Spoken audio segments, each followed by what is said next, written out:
મુખ્ય સેવિકાની જે મેરિટ યાદી છે એ પ્રસ્તુત થઈ ચૂકી છે અને આ મેરિટ યાદી તમે અહીંથી મેળવી શકો છો. અહીંયા ડિસ્ક્રિપ્શનમાં એક PDF લિંક આપેલી છે મેં, તેના પર ક્લિક કરીને તમે મેળવી શકો છો. આ સાથે જે અહીં કેટલીક સૂચનાઓ છે, સૂચનાઓ આપણે જોઈ લઈએ. ઉમેદવારોના અસલ પ્રમાણપત્રોની ચકાસણીના આધારે આ લિસ્ટમાંથી યોગ્ય ઉમેદવારનો જે તે કેટેગરીમાં સમાવેશ કરી ફાઇનલ સિલેક્ટ લિસ્ટ બનાવવામાં આવશે.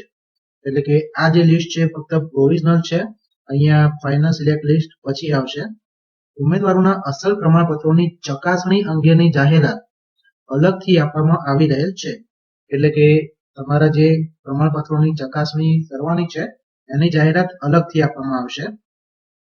આ પ્રોવિઝનલ મેરિટ લિસ્ટ હોય તેમાં નામ હોવાને કારણે ફાઇનલ સિલેક્ટ લિસ્ટમાં સમાવેશ થઈ જશે તેમ માનવાનું નથી અને એમાં કોઈ હક પણ ઉભો થતો નથી.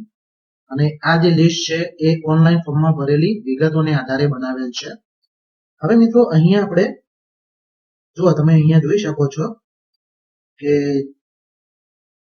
જે પ્રથમ માર્ક છે એટલે કે 80.300 આપણે જે પ્રમાણે બનાવ્યો હતો વિડીયો એમાં ફક્ત થોડાક માર્કનો તફાવત છે, બાકી લગભગ તમારું મેરિટ લિસ્ટ એમ જ છે.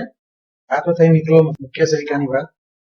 હવે આપણે નાયબ ચીટનીસની વાત કરીએ તો અહીં જે નાયબ ચીટનીસનો જે મેરિટ છે એ પણ તમે અહીંયા PDF લિંક આપેલી છે, તમે ડિસ્ક્રિપ્શનમાં ત્યાંથી તમે મેળવી શકો છો. અહીં પણ એ જ સૂચના આપેલી છે મિત્રો કે અહીં ઉમેદવારોના અસલ પ્રમાણપત્રોની જે ચકાસણી છે એને આધારે ફાઇનલ સિલેક્શન લિસ્ટ બનાવવામાં આવશે અને આની જાહેરાત પણ અલગથી આપવામાં આવશે. અહીં તમારા જે સર્ટિફિકેટ છે એ અસલી હોવા જોઈએ. અહીં જે લિસ્ટ બનાવેલું છે એ તમે ઓનલાઈન જે સર્ટિફિકેટ અપલોડ કરેલા છે તેના આધારે બનાવેલ છે. તો હવે જે લિસ્ટ આવશે ફાઇનલ તે પણ આ ચેનલ પરથી જોવા મળશે.